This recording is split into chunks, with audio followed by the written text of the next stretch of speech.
Today, Professor Martin Henson provides some thoughts on internationalisation. The higher education sector is hardly the first and only to assess the critical importance of the international dimension. However, globalisation has become almost a cliché. It's certainly overestimated.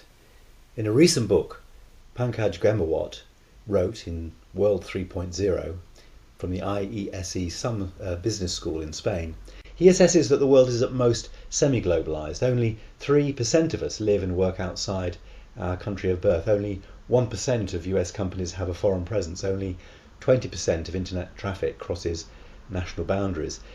And compare that with the regular business of most universities. Compare, for example, that 3% of international workers with the 35% of international faculty members at my own institution, and ask any academic if only 1 in 5 web pages they view comes from outside their own country. Universities worldwide are not so much travelling in the wake of broader globalisation as leading it from the front. And if internationalisation is that critical to the institutional mission, then the governance structure ought to be fully and appropriately involved in understanding the imperatives, assessing the strategy, and critically evaluating and mitigating the risks. Let me take a little tour of some of the things that are on offer under the rubric of international collaboration. And in trying to get some taxonomic handle on the range of activities, some authors like to make a first cut in terms of internationalisation at home versus internationalisation abroad. I won't talk about every aspect of these, but just a couple.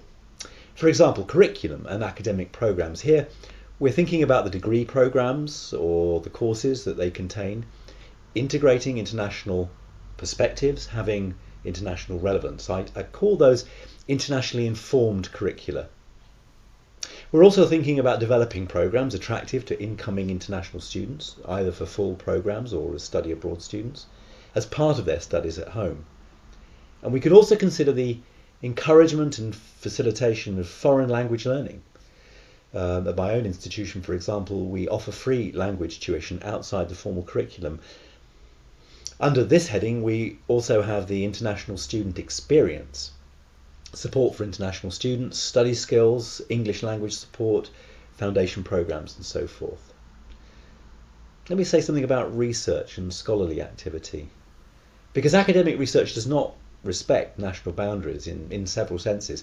First, highly specialised scientific research does not differ much between Brazil and Botswana and Burma, but it does require a critical mass of human resource to maintain and develop it. One goes abroad in order to find like minds and similar expertise. And second, some topics are inherently international. Think about criminology or aspects of political science or literature or law. And third, there are topics that leverage resources that are only available in certain places. Think about a plant biologist in Reading who goes to Riyadh to study desert plants.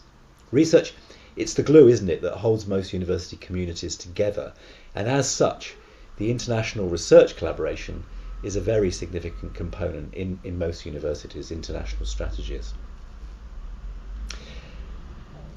Perhaps more salient strategically for governance structures, governors and managers are the activities and collaborations that fall under the heading of internationalisation abroad, the movements of people.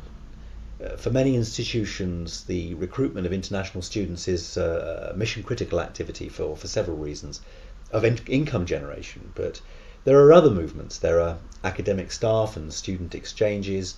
There are opportunities for students to take part in international volunteering work or work placements. There are often joint academic appointments, and there is the potential for exploiting the institution's often large international alumni networks.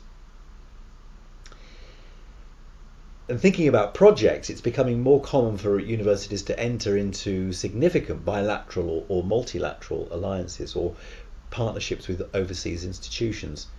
An example might be, for example, Warwick's relationship with Monash University in Australia.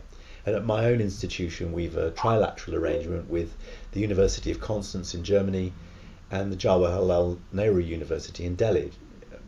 These strategic alliances are deeper than inter-institutional collaborations of the past. They aim to cover a much broader range of subject areas and a broad range of activities, and they aim to build trust between institutions and formalise that trust within arrangements that offer new opportunities that would not be available to the individual participants alone. Peter Kouklanitz at the University of North Carolina, Chapel Hill, coined the term intellectual arbitrage for this. In finance, an arbitrage opportunity is based on a difference in value of a commodity when transferred from one market in which it has a lower value to one in which it has a higher value. An intellectual arbitrage concerns the value of academic capacity available within one partner organisation for another partner which otherwise lacks that capacity. Such capacities might be physical resources, instrumentation, laboratories, natural resources. It could be access to field sites, specialised human resources, the expertise and experience of faculty members. These complementary resources can be harnessed to create new possibilities in both research and in education. I mentioned the term internationally informed curricula earlier, and the other possibility is the internationally engaged curriculum, joint programmes offered by two or more geographically separated universities of various types that involve students moving and engaging internationally as a design part of their studies.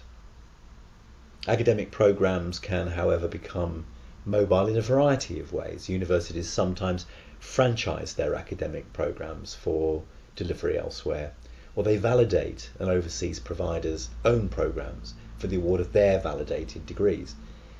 And in addition, there are distance learning and e-learning programmes and blended versions of these. At my own institution, for example, we validate degrees offered by the Montreux School of Business in Switzerland. So students in Switzerland obtain degrees from my university. And this opportunity, it opens up possibilities for student exchange within other academic programmes and for guest teaching from one partner to the other, and so on.